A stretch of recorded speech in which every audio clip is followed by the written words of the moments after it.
Thank you. Well, thank you very much.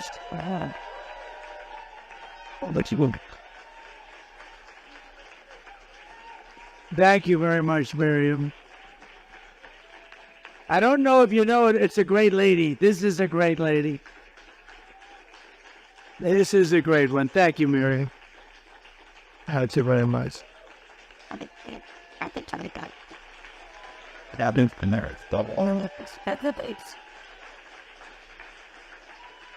Thank you very much, everybody.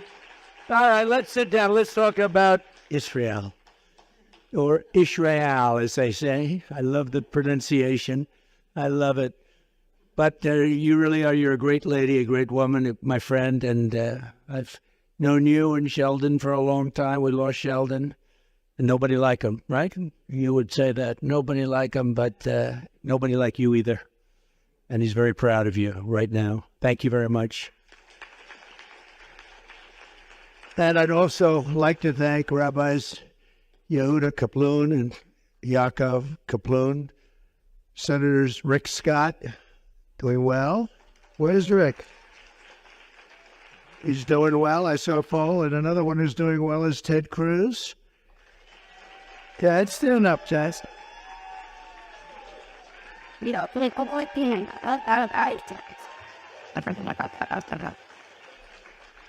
you, Ted. Thank you. And Lindsay doesn't have to do well because he's got another few years to go before he runs. There's something nice about that. But Lindsey Graham is terrific, terrific guy. Bill Haggerty is fantastic. Bill, thank you very much. And Joni Ernst. Where's Joni Ernst? Joni, thank you very much, Joni. Walt doing a great job. Those farmers love Joni. I'll tell you, she was tough, right? She came to see me, and I thought I made a deal, and then she said, no, we want more. But that's what you're supposed to have, right? Good job, Joni, and you got it. Former Senator Norm Coleman. Norm, thank you. Thank you, Norm. You look good. And a spectacular person, Elise Stefanak. Spectacular. What she did to that woman at Harvard with the big fat glasses. That woman had no idea what was happening. That was beautiful to watch, actually. Friend of mine, Carlos Jimenez. Carlos, thank you, Carlos. Got a lot of power here. There's a lot of power here. You know, this is like the old days. Because frankly, there's been a movement going on. I call it AOC +3, but the +3 is a lot more. We have to end that. We have to end it. We have to end it fast. I've never seen anything like it. John Carter, please. John, where's John? Thank you, John. Thank you very much. Good job. Mario Diaz-Balart. Mario, thank you. Thank you, Mario. Byron Donalds. Boy, he's a popular guy. He is, and he's a great guy with a great future. Good. I didn't see you back there. You didn't. He has so many pictures with me. He didn't need a picture. He doesn't want another picture. Ronnie Jackson. What a great guy. Think of this. He was an admiral, a great admiral, respected by everybody. Then he became the White House doctor, took care of maybe Bush a little bit, and Obama, right? And then Trump. And they asked him, who's the most healthy of the group? And he said, not even a contest. Who? Trump. In fact, he said Trump would live for 200 years if he didn't eat junk food. I don't know if I like that, but that was okay. Great doctor. Now he's a really popular congressman, and he's our friend. And when I had a little ear problem, he was there. He literally came from Texas, and he did a great job, and I appreciate it very much, Ron. Thank you. Because once you're a doctor, you're always a doctor, even if you're a congressman, I guess, right? Don't you think? Somebody who's been really spectacular especially for the last few months. I don't know what happened to him, but boy, he likes me a lot better now than he used to. Michael Lawler. Am I correct with that? Where's Michael? Right? It's something happened. But he likes me better now than he used to, and I like that because he's a good man, great man. Mike Flood. Mike, thank you. Wow. Virginia Fox. Virginia. Thank you, Virginia. Michael Waltz, who's doing a great job in defending all of us on television. He's doing a great job on television. And a spectacular woman, a beautiful woman. I'm not allowed to say that anymore because, it usually puts you out of politics, but I've said much worse than that. But she's a beautiful woman, and she really is the most incredible family. And she came to me about endorsing someone in her area who had no chance, and I said, okay, we'll do it, against an incumbent Republican that I didn't like very much and probably didn't like me. So we took a chance, Mary, didn't we? Mary Miller, we took a chance, and our candidate won in a landslide, right? So that was great. We don't like having to do that, but in that case, we had no choice. Ambassador Lana Marks, who was terrific. Thank you, Lana. Good job. You did a great job as ambassador. West Virginia Treasurer Riley Moore. Thank you, Riley. Thank you. Going on to very big things, actually. Jacob Hellberg. Jacob, thank you. Thank you, Jacob. Great job. Somebody who's very talented, knows a lot about a lot at a very young age. Morgan Ortegas. Morgan. Thank you, darling. And also somebody who defends me so well, Elizabeth Pipko. Elizabeth? Wow, I watched you last night, Elizabeth. You were brutal to this other person. They didn't have a chance last night, Elizabeth. Thank you very much. I appreciate it. We need all the defense we can get. And a friend of mine and a man who's actually a great environmentalist. He really is a great one. And he wrote a book on Donald Trump as a great environmentalist, which is actually true, but a lot of people don't know that. But I'm an environmentalist with common sense. I like buildings to have windows. They'd like to close up all windows. The building should be built 90 stories tall, but that doesn't matter. But it can't have any windows. The things they're doing with the Green New scam is just unbelievable. 97 trillion. How can we do that, Ted? I think that's very doable. 97 trillion. Most people don't know what that means. Nobody knows. Nobody's ever heard of a number. To do the Green New scam the way they want it. 97, that's more than China, the United States, and every country in the world for the next 200 years has. But they go along with it anyway. But he's a great gentleman and a friend of mine, Ed Russo. Where is Ed? I'll tell you, that's great that Ed is here. Wow. Before we begin, I just want to mention some polls that just came out, and I've decided to go back to doing this because they never release the polls when they're good. And they've been really good, and they don't release them. And unless one comes out, they had one that came out the other day where they interviewed 51% Democrat, 22% Republican. Trump's down by 6. I said, how the hell can you win on a poll like that? When you're down by they interview 40% more Democrats, and then they say, if you're down by 6, that means you're actually winning by about 15. But we don't go with that. But we do go with the respected polls. And we go with polls because they don't want to release them because they've all been pretty good. And the very, very, I think, accurate poll over the last 9 or 10 years, I think Rasmussen's been really one of the best. And it was just released a little while ago. I'm leading by 8 points against a woman that you cannot allow to happen. I mean, honestly, you are generally Jewish people. We have a lot of good Christians there that love Israel, by the way. In many ways, they love Israel more than Jewish people love Israel, which is shocking, but nevertheless, we'll take it, right?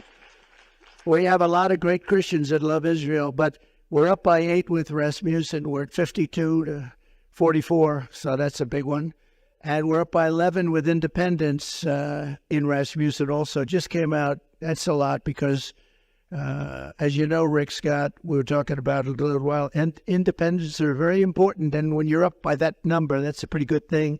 Then the Emerson poll, highly respected. We're up in Arizona, we're up in Wisconsin, and we're up substantially in Pennsylvania. And those are the three that they did. And in the New York Times poll even, which is shocking because, I wouldn't say they love me. I wouldn't say I love them either. But I'm up by 9 in the Midwest. That's a big one. And the Atlanta Journal-Constitution, we're up by at least 3 in Georgia. And CNN has us up. I love seeing like a CNN, and then we're up so if you're up 5, you're probably up 20 or something.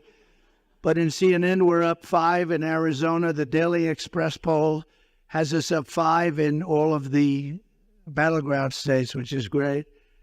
So I say 47 days from now, we're going to defeat Kamala Harris. You have to defeat Kamala Harris. More than any other people on earth, Israel, I believe, has to defeat her. You know that? And I've never said this before. I'm thinking, Miriam, more than any people on earth, Israel has to defeat her. I really believe that it's a disaster for Israel. And you know why, and you've heard her statements. We're going to take back our country, and we're going to make Israel great again, and we're going to make America great again. We're going to make them both great again, greater than ever before.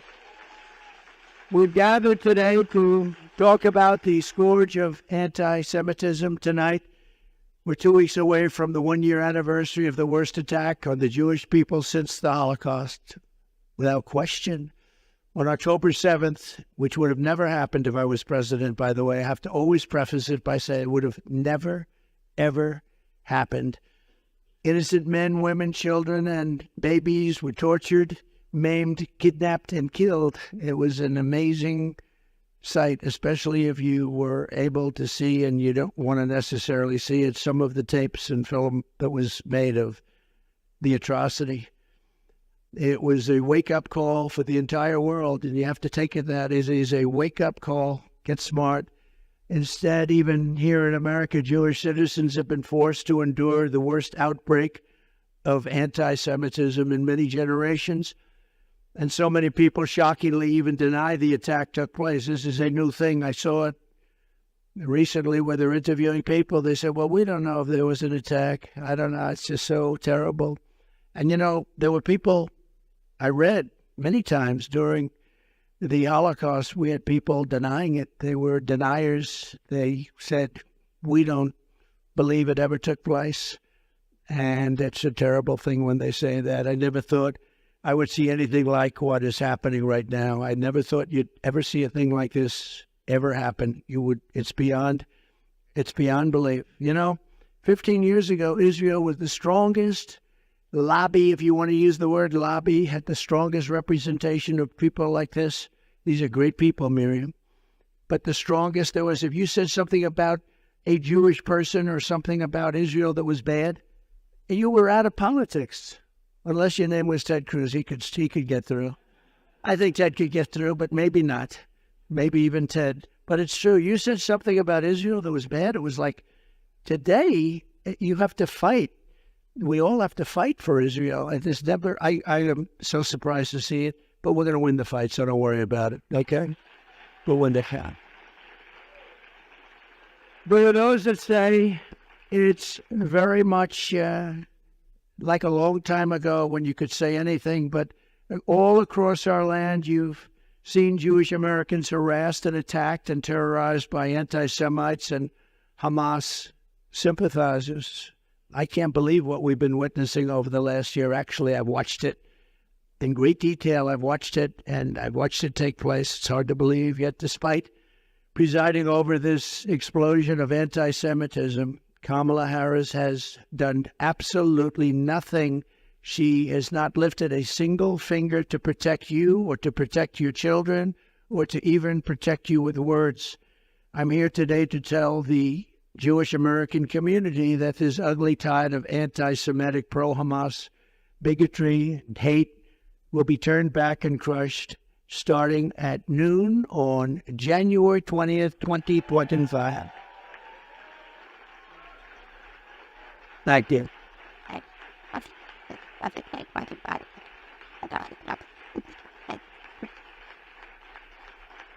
Thank you. It will be a bright new day for the Jewish community in America. No longer will you have to walk the streets in fear. You're walking the streets in fear. Can you believe it? Young college students are afraid to go to college. It's not something that anybody thought they would ever hear or see. No longer will you be threatened on your college campuses. No longer will you be discriminated against in college admissions.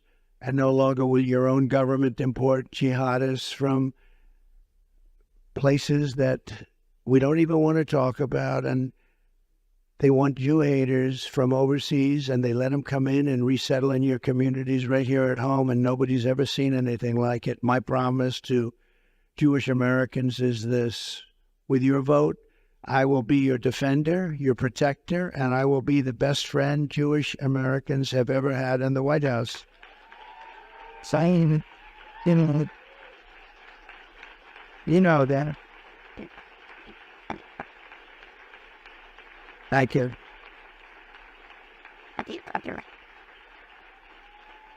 But in all fairness, I already am. I think I already am. I don't have to think. In fact, I already am. I am the best defender you've had as president by far. I think there'd be no question. Miriam mentioned 4 or 5 of the things. Each individual thing. Oh, her husband would drive me crazy. You have to do this. You have to do that. You don't know what I had to put up with. She was like the calming influence. I said, Sheldon, I can't do that. It's too much. He said, no. And every time I got something, he'd immediately start with something else. Right? He'd get something, always fighting for Israel and the Jewish people. But, I had such great respect.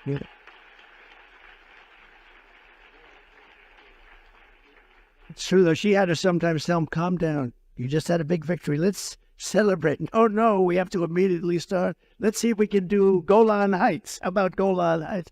They've been trying to get it for 72 years. I got it done in about 15 minutes, okay?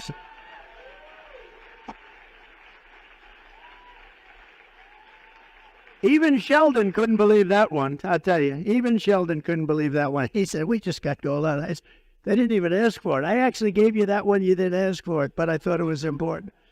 Ground zero for the outbreak of the anti-Jewish hate under Kamala Harris has been our college campuses. At UCLA a few months ago, Marxist thugs dressed up like terrorists and created, quote, Jew exclusion zones, blocking Jewish students from entering parts of the campus. Can you imagine that? A week after the October 7th attack on Israel, anti-Semites at Miami University in Ohio sent Jewish students and staff an email that said, quote, the best Jew is a dead Jew, end of quote. This is stuff that's not even thinkable. And the colleges do nothing about it, too. Most of them. At Baruch College, a mob of Hamas supporters targeted a group of innocent Jewish freshmen at a welcoming dinner, shouted slurs and mocked them for the death of Jewish hostages in Israel. At Princeton University, radical activists displayed the Hezbollah flag very proudly. At Columbia, you watched that along with everybody else. It was terrible. They took control of the school buildings, these magnificent buildings. They beat the hell out of them, by the way. And the campus became so dangerous for Jewish students at the university, Rabbi told them, please go home, go home. A Yale professor called October 7th an extraordinary day. It was a great day, he said. A Cornell professor said that these heinous attacks were, quote, exhilarating and energizing to everyone. Kamala Harris said that the radical demonstrators on college campuses were, quote, human emotion should be this way. This is her message. This is somebody that's among 2 people. So we started off with 350 million. Of course, we really don't know how many people we have in the country anymore. They're coming in so fast at the border. Many criminals, many from jails, prisons, many from mental institutions, from insane asylums, terrorists. They're pouring in at levels we've never seen before. and she was the border czar. She now says she wasn't, but she was still in charge of the border. She's the one that did it. And I will tell you, the message that she gave is wrong. It's dangerous, and it's unbefitting a candidate for the president of the United States. So think of it. Let's assume 350 million. We're down to 2. I told our great First Lady the other day, well, we're down to 2, and now we're leading in the polls by, I think, a lot. I'm calling on Kamala Harris to officially disavow the support of all Hamas sympathizers, anti-Semites, Israel haters, on college campuses and everywhere else. Yeah.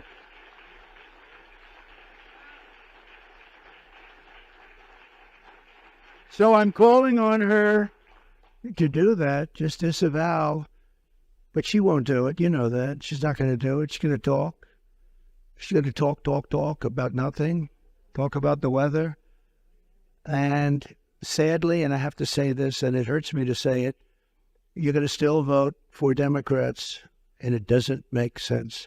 I say all the time that any Jewish person that votes for her, especially now, her or the Democrat Party, should have their head examined. Truth. It's true. And, you know, I just find it so hard to believe, and part of it is habit, I guess. And respectfully, with all that I've done, I'll maybe go over it quickly, but Miriam did it better than I could, all the different things with Golan, with all of the things that we did. And really, the one thing we didn't mention is I terminated the Iran nuclear deal. And that is, I think, the biggest of them all. But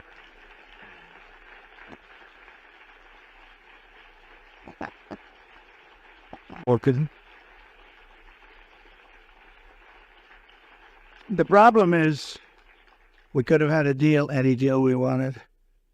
Michael knows that better than anybody. But Biden and Harris, and nobody knows it. You know, when you say Harris, people say, who's Harris? You have to say Kamala, because nobody knows who the hell Harris is. That's her last name. But nobody knows it. Isn't it weird? How's Harris doing? Who the hell is Harris? How's Kamala doing? Oh, isn't it as weird? I never saw anything like it, so we'll just call it Kamala.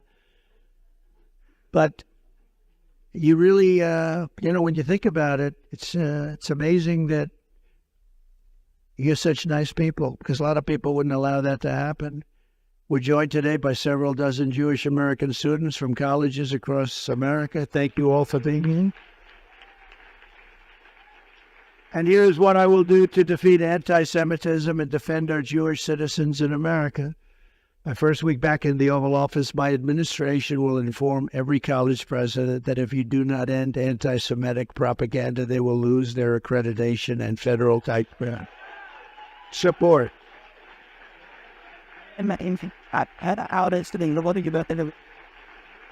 Go covered. That in mind, not many things. Truth is, you don't have to do much after that. When you do that, it's going to work miracles. Please sit down. We will not subsidize the creation of terrorist sympathizers, and we're not going to do it certainly on American soil. We're not going to do it anywhere. Next, I will inform every educational institution in our land that if they permit violence, harassment, or threats against Jewish students, the schools will be held accountable for violations of the civil rights law. Jewish Americans must have equal protection under the law. They're going to get it. At the same time, my administration will move swiftly to restore safety for Jewish students and Jewish people on American streets. Jews have been beaten on their way to synagogue in Los Angeles just recently, beaten on their way. Jewish American businesses have been vandalized, yet once again, the Harris-Biden administration has done absolutely nothing about it, doesn't even comment. Here in Washington, radical Hamas supporters tore down the American flag in front of Union Station, set it on fire, and hoisted the Palestinian flag, while police officers and spray painting at police officers and at the beautiful monuments surrounding the area and the flag, lions, people. And it was being in the construction business, this is a stone, it's limestone, that when you spray paint limestone, you'll see it in 100 years. They can take it off, but they can't really take it off. You'll see everything that they said in 100 years. It's a very porous stone. And what they've done is unbelievable. But I don't see them getting long sentences in prison like happened to other people. I don't see them even being approached or attacked in any way. They allow them to do it. But watch those limestones. I looked at them the other day, and that stone just sucks up that paint that goes deep. You're going to see it in 100 years from now. Kamala Harris, let them go. She said, let them go. I will end this political violence and harassment once and for all. You know, when I was president, we had a moment where Washington was, in a sense, being attacked. They were trying to pull down statues, and I pulled out about an 1897 statute, very important, and it said that anybody touching, ripping down, or even trying to rip down a monument or a statue in the Capitol or anywhere else in the land up to the president will get 10 years in jail, no probation, no nothing. It's 10 years. It's not 10 years, but you serve 3 days. It's 10 years and you serve all 10 years. You couldn't get a thing like that passed today, I don't think. What do you think, Ted? Not too easily. If you got 2 days, it would be a miracle. No, it's 10 years. It was so old. I lifted up this. It was old and dusty, but it read beautifully. And I invoked it, and I had a speech. I said, here's the story. Anybody touching a statue, and it ended when they had Abraham Lincoln ready to be pulled over. You remember that? I said, Abraham Lincoln, now we're hitting Lincoln. And I read it, and I told people that anybody from this moment on that pulls down anything or even tries to pull down a statue, you go into jail for 10 years. It was an amazing sight, Miriam. Everybody just dropped the ropes. The ropes were left. They dropped the ropes and they started walking out of town. I was watching thousands of asses from the back. And it was a beautiful sight. It was a beautiful sight. There was a beautiful sight. They just started walking in a different direction. And that was the last of the problem we had. Remember the big problems we were having? They actually wanted to rip down Thomas Jefferson Memorial. They didn't like Jefferson. They didn't like Washington. They didn't like Lincoln. They didn't like anybody. I will oppose, and I will make sure that you're protected. I will oppose all of the horrible things that they're thinking of doing, and they are thinking of doing bad things. It's not believable. I will also secure our borders from dangerous anti-American and anti-Semitic hate. Not only has Kamala thrown open our southern border, and again, she was in charge of your border. Now she's trying to say, well, I wasn't really the border czar. I never heard her disavow border czar before. But open to terrorists and criminals, she's supported unlimited migration from terrorist hotbeds into the United States, especially some of the hotbeds that most hate Israel. Under border czar Harris, armies of foreign Hamas sympathizers now march brazenly through our cities. They're literally marching in our cities, and they came from some very vicious, violent parts of the world, and they do not like Jewish people, and they do not like Israel, and they've let that be known, and we are not going to tolerate it. I will not let what happened to Paris, what happened to London, and what's happening to them, too, by the way. That's not over. What happened to Brussels happened here in America. It's not going to happen. We will deport the foreign jihad sympathizers and Hamas supporters from our midst. We will get them out of our country. I will ban refugee resettlement from terror-infested areas like the Gaza Strip. And we will seal our border and bring back the travel ban. You remember the famous travel ban? We didn't take people from certain areas of the world because I didn't want to have people ripping down and burning our shopping centers and killing people. But we're not taking them from infested countries. We will quickly rebuild the greatest economy in the history of the world for Jewish Americans and for all Americans. It will happen very quickly. We will defeat inflation, cut energy costs in half, and we will have something that some people in this room would be interested in, frankly, some won't. But I'll say it anyway because you got those television cameras blaring. No tax on tips, no tax on overtime, and no tax on Social Security benefits for our seniors. That's a good one for this room.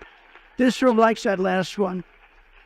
And to help Americans who are buried in crushing credit card debt under the Kamala Harris economy, we will have a temporary 10% cap on credit card interest rates because they're paying 20 and 25% and they're getting decimated. So it'll be a temporary 10% cap.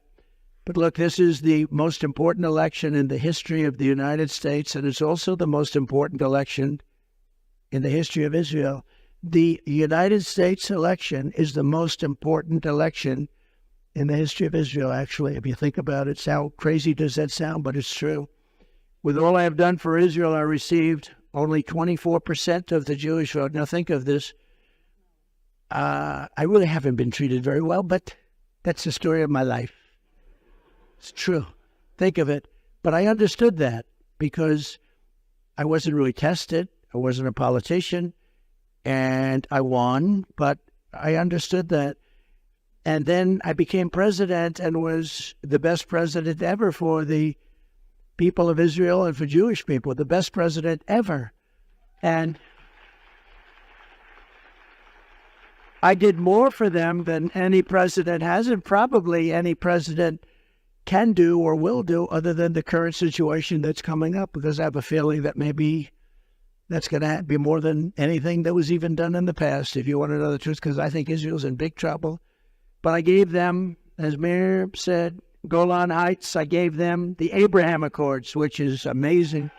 Nobody thought that was possible. 4 strong, powerful countryside. Think of it. I would have had every country signed. I might have even had Iran signed, okay? As crazy as that sounds to you, you're kidding. You know that, Michael. I might have even had that. But we had peace in the Middle East. When I left, we had peace in the Middle East, but I had the Abraham Accords.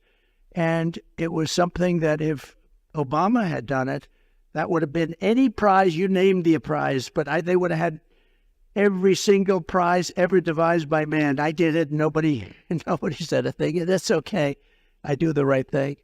And I was helped a lot by Jared and a lot of other people that really understood what was going on. But I recognized the capital of Israel and opened the embassy in Jerusalem and got it built.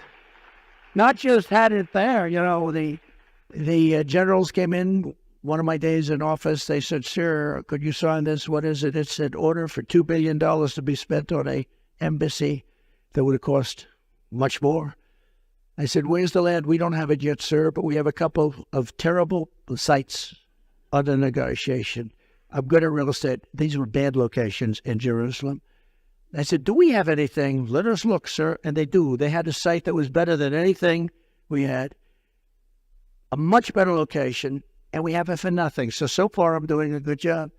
Then I said, "Is there a building on it?" "Yes, there is, but it's not in use." I said, "Is it structurally sound?" "Oh, yes, very strong, very structurally sound." "Is it set back?" Because you want setbacks for embassies for things called bombs.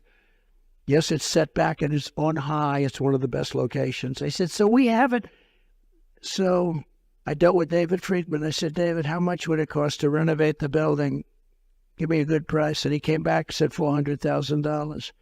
I said, "David, that's too low." This is the only time I've ever said this. Usually I say, "It's too high, cut them in half." This time I said, "That's crazy. From $2 billion, think of it, to $400,000. And I said, "That's too low. We got to spend more." And we ended up spending a little bit more than that, very little. And a friend of mine has, a couple of you have heard this, Jerusalem stone in his office building. And every time I walk by the elevator back, he says, "Look at this stone. It's Jerusalem stone, so expensive." And I said to him, very successful guy, very rich guy, and he was complaining about the price. "It's Jerusalem." But every time, after 20 times, I said, "Don't tell me it's Jerusalem stone again." Right on the elevator back, beautiful stone, Jerusalem stone. So I'm there and I say, "Listen, by any chance," talking to one of the contractors, I said, "Do you think you could use Jerusalem stone, is it expensive? No, it's cheap as hell. We're in Jerusalem. And we built the whole building out of Jerusalem stone. And we did it very inexpensively, got it opened in about 4 or 5 months. You would still be talking about your $2 billion building, Ted. That building would be under talk for about 5 more years, and then they'd spend $5 billion and it would look like hell. This building is better. You'll never do better. Someday they'll rip it down and do some monster.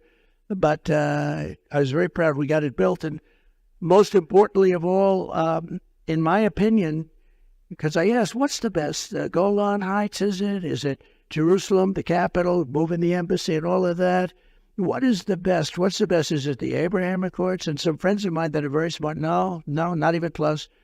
The best thing you ever did for Israel is you terminated the Iran nuclear deal, which was the worst deal ever made for Israel or for any country. That was the best. That's true. That was more important. Remember, that was more important than any of the other things, of the many other things that we did. The problem is that Harris, Kamala, and Biden did absolutely nothing with it. You could have made after the election, which we had a very bad thing happen with that election. Think of it. If that election were proper, you wouldn't have had Russia attacking Ukraine. You wouldn't have had October 7th, would have never happened because, as you know, Iran had no money at that time. None, zero, nothing. They had no money to fund. There were stories about it, that there was no money for terror. You wouldn't have had inflation. You wouldn't have had that horrible leaving of Afghanistan in such a way, not the leaving because we were ready to leave. We would have left before them, but we were leaving with strength and dignity. That was the worst. I think it was the lowest day, the most embarrassing day in the history of our country. Because of that, probably that's why Putin went in. He would have never got in with me. But all of these things, and on top of everything else, I gave them more than $20 billion, Israel. And I said, when I did it, I said, I'm the best friend they ever had. And still, in 2020, so remember, I got 25%. Now I did all of these things, and I got 29%. Think of it. So I wasn't treated right, but it's not me that's been treating badly. It's Israel, because you can make a big difference in the vote. You're going to be a big factor in the vote. I will say places like Miami and different places were great, but honestly, I went from 25 to 29, and based on what I did and based on my love of the same love that you have, I should be at 100. I should be at 100, but let me give you the bad news. A poll, I just told you how good the polls are, but we need every vote we can get. The current polling has me with Jewish citizens, Jewish people that's supposed to love Israel. After having done all of that, having been the best president, the greatest president by far, a poll just came out. I'm at 40%. That means you got 60% voting for somebody that hates Israel. And I say it's going to happen. It's only because of the Democrat hold or curse on you. You can't let this happen. 40% is not acceptable because we have an election to win. So after all of this, I went from 29 to 40%. And people that are smart said to me, friend of mine, Jewish friend of mine, loves Israel, loves everything about your religion and about your country, your place. He said, I can't believe it's happening. It's sad. And he started to cry, actually. He started to cry with all of this. And he's a tough cookie. I don't think he cried since he was a little tiny baby. Maybe then I don't think he cried. I don't think he cried then, Miriam. But I will put it to you very simply and gently. I really haven't been treated right, but you haven't been treated right because you're putting yourself in great danger. And the United States hasn't been treated right. So if I don't win this election, and I've been very good, they say Trump's been right about everything. I've been right about a lot of things. Even Ted will admit that. I've been right about a lot of things. A lot of things that a lot of people said, no, that won't happen, but a lot of bad things happened, and some good things I've been right about too. And I only want to be, so I'm not going to call this as a prediction, but in my opinion, the Jewish people would have a lot to do with a loss. If I'm at 40%, if I'm at 4, think of it, that means 60% are voting for Kamala, who in particular is a bad Democrat. The Democrats are bad to Israel, very bad. They'll never change because they have a section of their party now which has become amazingly and quickly very powerful, votes-wise. I mean, Chuck Schumer is a Palestinian. Who would have thought that was going to happen? What the hell happened to him? I saw him the other day. He was dressed in one of their robes. Now, that'll be next. No, Chuck Schumer is Hamas all the way. I don't know what the hell happened to him. If you support him, you're crazy. I have never seen his change may be bigger than Kamala on fracking in Pennsylvania, okay? But if we don't win this election, Israel, in my opinion, within a period of 2 to 3 years, will cease to exist. It's going to be wiped out. That's what's going to happen. It's a tough thing to say, but what difference does it make from my standpoint? I have to tell you the truth, and maybe you'll be energized because there's no way that I should be getting 40% of the vote. I'm the one that's protecting you. These are the people that are going to destroy you, and you have 60% of the Jewish people essentially voting for them. If I do win, Israel will be safe and secure, and we will stop the toxic poison of anti-Semitism from spreading all over America and all over the world. We'll get it stopped.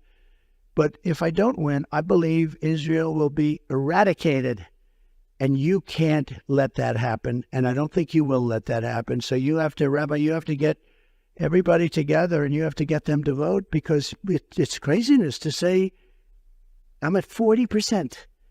And when I heard that number today, it just came out today. When I heard that number today, I think it was insulting to our country. It was insulting to Israel. You know, it's very interesting. They did a poll in Israel. I'm like at 99% favorable.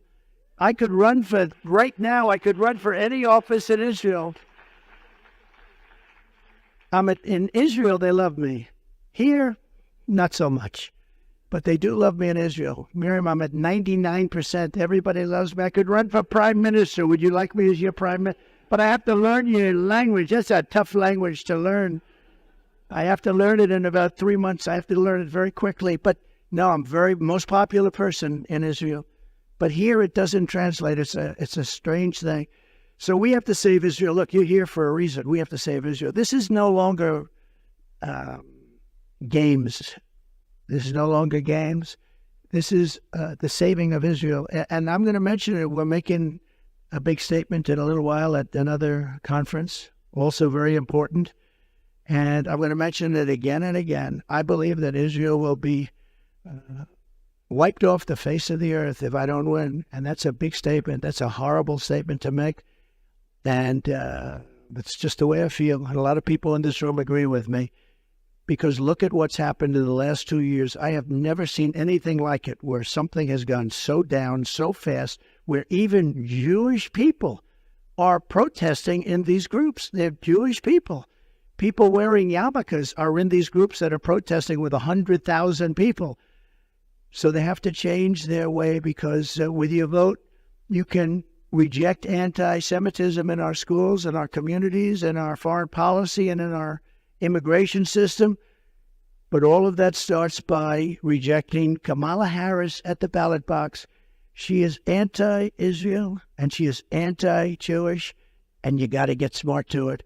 And with that, I have great love and great respect for so many of the people in the room. I have so many friends in this room. I fought so hard for you, but it's time that you fight the real fight, and the real fight is to save Israel. Thank you very much. Thank you very much. Sam?